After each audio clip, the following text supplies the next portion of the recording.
Well, good evening, I guess it is. Hey, it's evening now. Um, I told a story a little while ago about an old friend of mine by the name of Alvin that worked in the shop there at the wrecking yard I used to go to quite a bit. And he was pretty quick-witted anyway, and I told a story about that in a previous video anyway about him, about something real funny that he had said. And if you want to know about that, you can look at the previous video. But thinking about all that, it brings to mind another story. My dad told me this story years and years ago. My dad and Alvin were friends, going way back, right from when they were kids. They were friends, they grew up together pretty much. And anyway, in the late 1950s, our hometown, they sold off some vehicles that belonged to the town. As sometimes, when a town has vehicles that are getting on in years and they want to replace them with more modern stuff, they'll sell their old stuff. Anyway, in around 1958, somewhere in there, the town decided to sell the fire chief's 1948 Ford. This was a 1948 Ford Coupe. It was red, because it was a fire department car. Anyway, Alvin bought the car from the town. And one of the neat things about this 1948 Ford Coupe that had belonged to the fire chief, or that he had used, I guess, in his work, I guess it belonged to the town, but the fire chief drove it, is it had a bell. You couldn't really see the bell, though, but it had a bell. And what you do is, there was a kick plate on the floor on the driver's side, and you'd just take your foot and push that plate to the side, and you could put your foot through a hole in the floor, and there was like a plunger in there.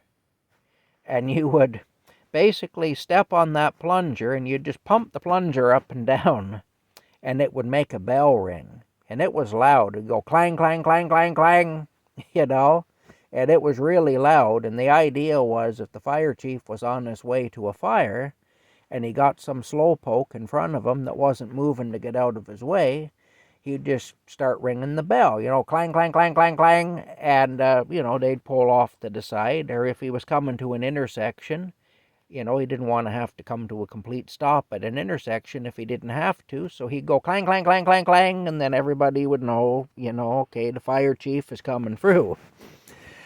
And so anyway, the car came equipped with this bell. Well, Alvin, he was just a young lad at the time, just a young guy. I can't tell you exactly how old he was now. In 1958, my dad was 21, and Alvin was in around my dad's age, so he'd be in his very late teens or early 20s. Just a young man anyway, and he bought this car. And what Alvin would do, though, is if he's driving downtown or whatever, and he saw a girl on the sidewalk, and he liked the look of her, and he wanted to get her attention, he'd ring the bell.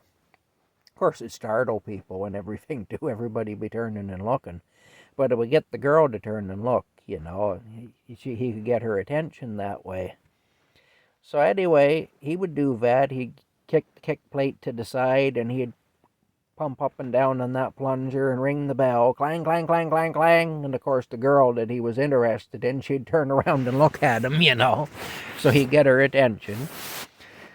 Anyway, I guess one time somebody was really bothered that he was doing that, and they called the police on him and reported him.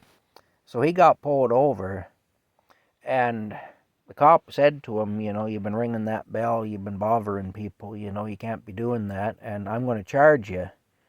Alvin just kind of didn't say much of anything, and he wasn't admitting to anything, and so the cop was mad anyway, and the cop started looking for the bell. The cop said, I know there's a bell in this car, and I'm going to find it, and, I'm going to charge you for doing that.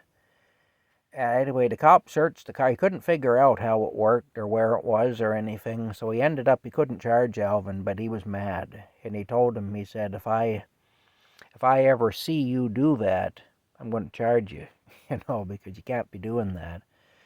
And so that kind of put a stop to Alvin's bell ringing anyway, I guess. But, you know, you had to be careful then. Like, you get a big fine for doing that. But just another humorous little story about Alvin anyway that my dad told me when I was young, you know. And yeah, kind of funny the things people used to do anyway. All that stuff from the past, you know. But anyway, that's the story there. And I hope you enjoyed it. And I hope you're having a good night. Rocky's having a good night. He's fast asleep there at the end of the bed. I don't know what you can see really, but there he is, if you can see him. Fast asleep. And yeah, anyway, I'll talk to y'all later. Bye bye for now.